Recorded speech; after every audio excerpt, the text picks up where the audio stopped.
So I managed to get my hands on a Jeff White blank.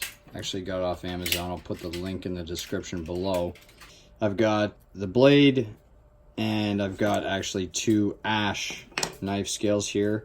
I'm gonna try Shou Sugi burn on these afterwards just to see, and probably a little bit either an oil or a wax finish. I've got some really nice beefy 3/16 brass rod to pin the handle, and we will get to it here. So the first thing I'm going to be doing is actually taking this, I've got a piece of plate glass here that I use for a nice clean flat surface, and I'm going to just flatten these. I got a sheet of, what did I get here? 220. The ash is relatively soft when it comes to that kind of thing, so I'm just going to do, just flatten this out a bit.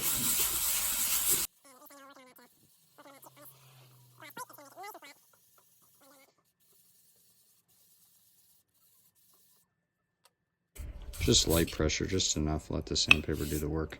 There's no gap in between them. That looks pretty good. So now that I've got those set up, I'm actually gonna put them on the knife that way. So I'm gonna mark, while holding the knife, I'm gonna mark right and left, and then I'm actually just gonna stick these suckers together with.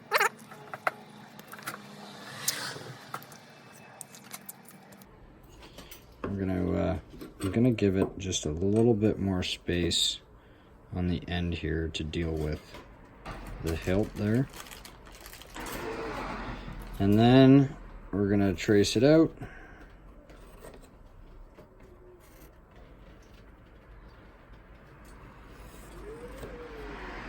Just like that. And then take it to the scroll saw.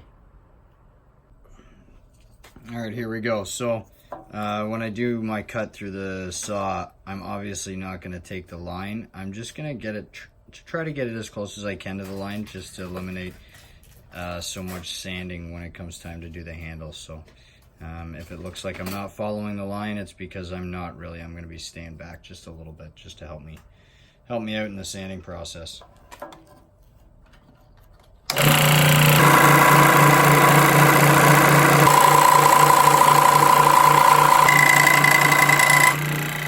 We'll tape that up, and we'll get to drilling the holes. I've got my handles marked up left and right on the inside so that I don't mess those up. And then I'm going to basically I'm going to be putting them on, taping them up, and drilling with my 3/16 bit, and then we can start getting the handle together. Now that should be more than enough to hold it in place while I'm drilling, just to make sure that it doesn't shift. The other thing I like to do, make sure it's nice and square to your bit. A block of wood underneath and some good down pressure as you're drilling is going to prevent any kind of blowout on the opposite side there.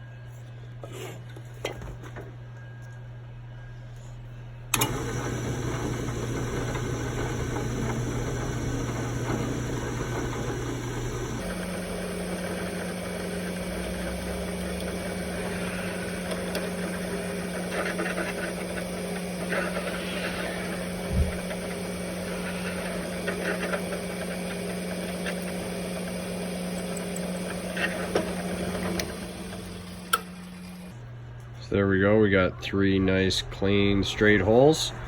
We'll get cutting the pins, glue it up, and get started on doing the handle.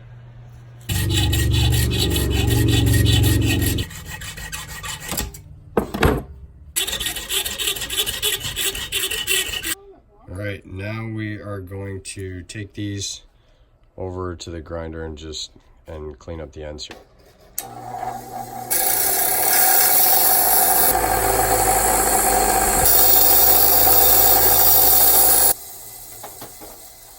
So there we go. Nicely rounded edges there, just so nothing burrs up. So I know I said I was going to glue this up, before I glue it up, what I am going to do is I'm going to take the scales off. I'm going to put them together with the pins, with the 3 pins we just did up. And I'm going to do this edge first. You can see when trying to work on this edge once it's glued up is going to be really difficult. So I'm going to do that first.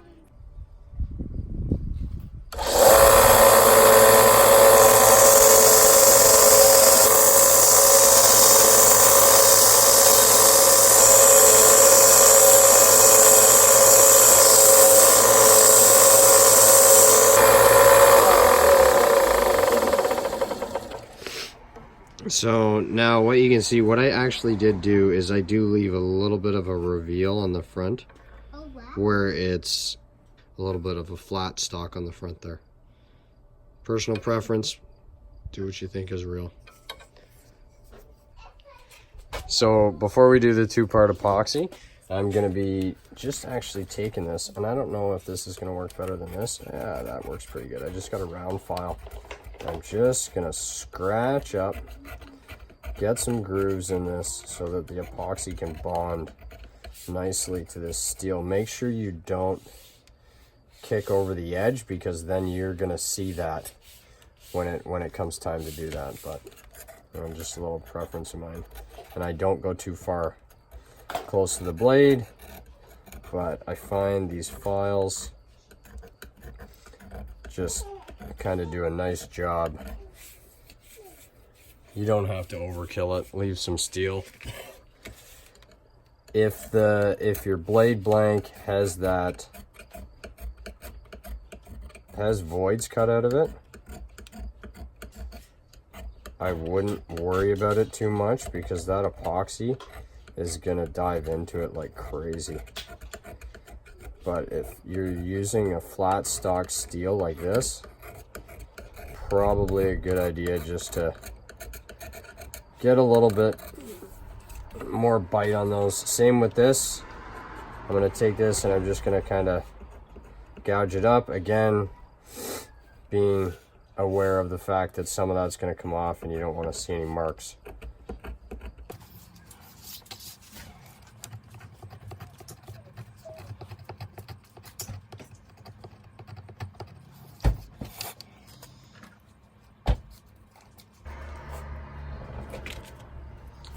The other thing that I forgot to mention, do make sure you clean up that blade. Whatever, acetone, something to clean it up. Geez, you could use soap and water if you want. Just get it cleaned up so there's no grime on it or any kind of dirt. And we're ready to go. I'm gonna try out, never tried this stuff before, Permatex 5-minute. See if it works. Gotta go quick, I guess. We're just gonna make sure we get it coated really nicely.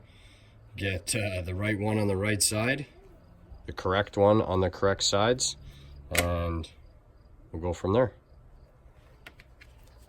Just another side note too, I'm a fan whenever I use epoxy, whether it's for this or anything else, have your clamps ready. Have them ready to go so that you don't have to go chasing around for them afterwards.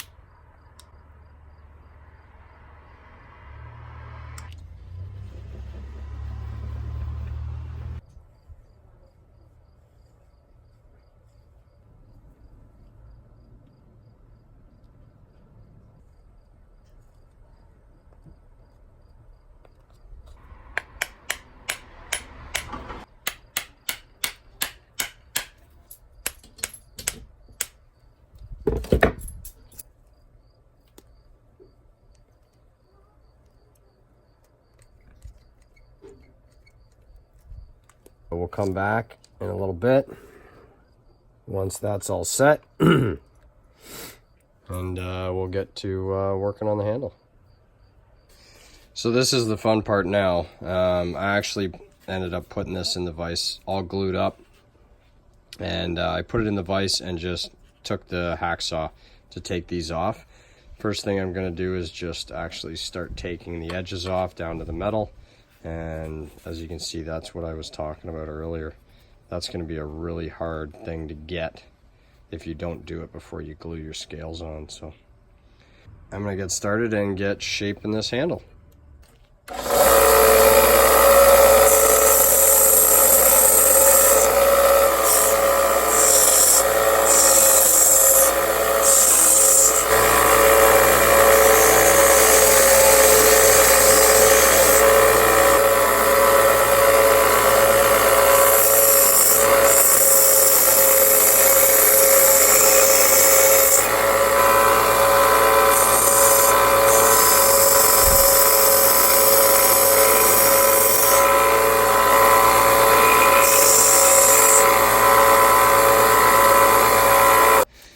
But we're gonna set up the torch and we're gonna try torching this thing.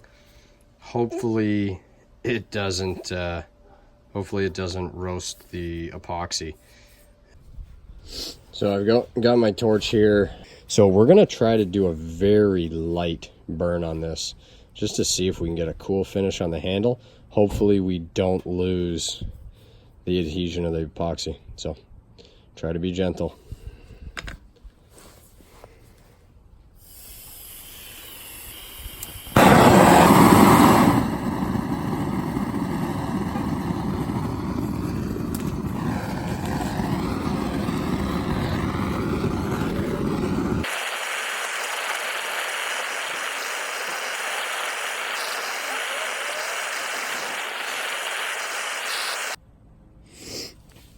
And it looks like we're gonna have to try this again with a high heat epoxy, because I don't know if you guys can see that, but I've lost it on the end there. It has come apart. So lots of hard work all gone. I'm gonna keep testing this and see how the finish ends up anyhow, and I might be able to actually just pull them off and re-glue them after they're finished. So as you guys can probably tell by the look on my face back there, I was not impressed, but kind of figured it was going to happen. So I actually had to re-flatten these. So I had them over at the glass table and re-flatten those, because they did get flexed quite a bit in the heat. Scraped up again. The pins actually stayed in the knife. So we're gonna see how that works once we have it all glued up. Obviously they're gonna get glued up on the same sides again. So epoxy round 2, and then, well, we got a burn on it, so let's see how it finishes up when it's all done.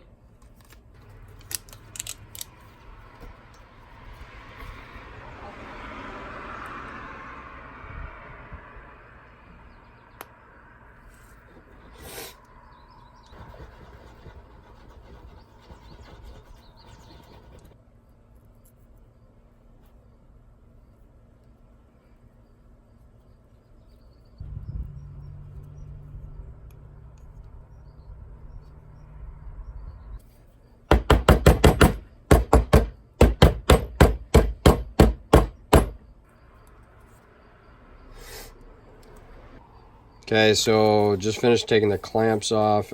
So we'll get it in the vise and hand sand as much as we can, so we don't really lose this look. So off we go.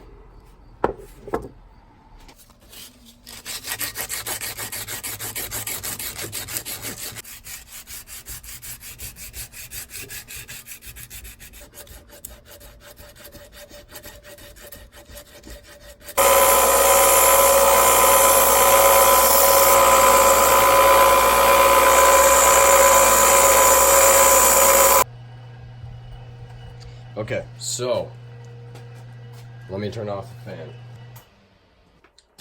So after a ton of fun and games, my camera died. Didn't get most of the basically hour worth of sanding process to get this all tidied up and clean, but I've got it down to 240, I think, right now.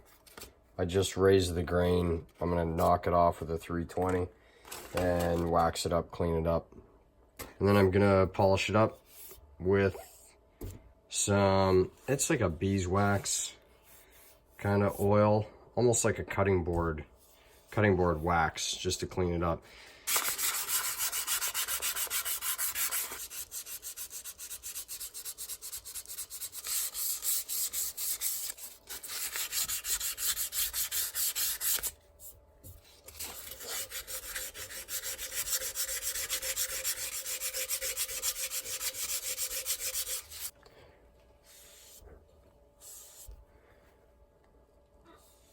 Use a little more than what you'd think, and then just kind of, you can always come back and wipe it off. And I'm just gonna apply some of that stuff on here.